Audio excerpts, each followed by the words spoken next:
Today, as we officially launch this book, I want to also recognize that many outstanding Guyanese in sports and in other fields of endeavors, their work is not recognized enough and is not documented enough, and therefore their lives are not remembered enough. And so when I heard about the book on Joe Solomon and the historic part he played in West Indian cricket, a very sober, solid number 6, I think he was going in, or number 7, and all-rounder, and he contributed significantly. I thought DDL, in keeping with our philosophy of supporting great Guyanese, should support this work. And so we were very happy and delighted to support the work of Clem.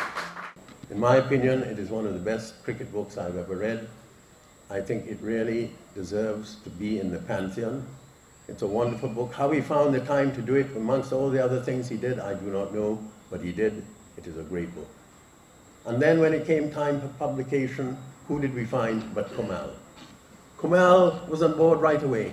A great man, a great Guyanese, great cricketer. This tale must be told. And Komal stepped in and the book was published. What a wonderful thing. Let me just go over that. Joe Solomon, the great cricketer. Clem Seecharan, the great historian. Komal Samaroo, chairman of one of the great corporations, not only of Guyana, but of the Caribbean. All came together to produce this wonderful book. And I just want to say that very kindly, Clem wanted to have my name on the title page, but it is so much his book. It is his book.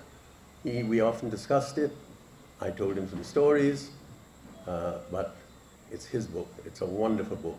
And I'm sure that all of you who read it will agree with me. The name of the book, The Spirit of Port Mourant, is tremendous in a way, because Port Mourant, where we grew up, is really about a square mile, really, in area.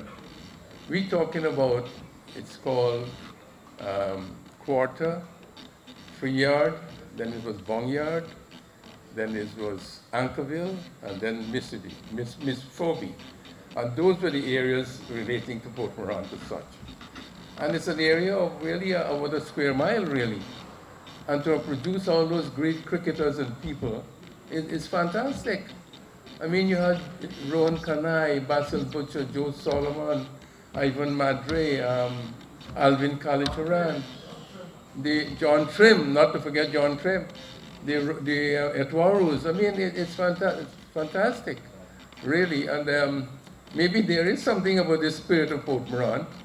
And it was when, in fact, the estate was closed at that time.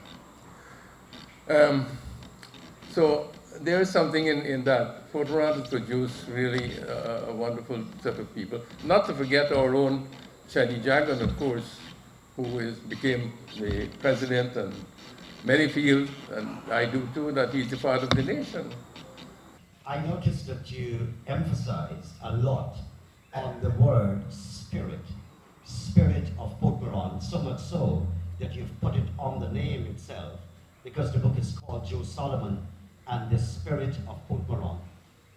What did you mean when you emphasized the word spirit so often in the book? Yes, well, I said earlier that you cannot separate the history, you cannot separate the cricket from the social history of the place. And the same way, as a historian, I know you can't say all plantations were nasty, all the plantations were obnoxious, all the plantations had the same level of oppression and all of that. It's very easy to say that. But this was a remarkable plantation. You know, it wasn't owned by one of the big companies. It wasn't owned until very much later. It wasn't owned by Booker. It wasn't owned by Dafson. It wasn't owned by Sandwich Parker. It was owned by two Anglo-Indian brothers. So it always had a degree of autonomy for the more powerful decisions coming from above. And that gave the manager a tremendous amount of autonomy. And they were really fortunate to have a manager named J.C. Gibson, who was the manager between 1908 and about 1938. He spent 3 decades there. He was paternalistic, authoritarian to an extent, but he believed that it was important that the people have a certain amount of dignity and a certain amount of freedom. And that is why conditions there were generally better, because even some of those lodges were knocked down. People were starting to build small little cottages and so on. People had a bit of land to grow rice and to rear a couple of head of cattle, not to make them independent of the estate, but to give them a degree of autonomy so that, that would supplement their earnings on the estate.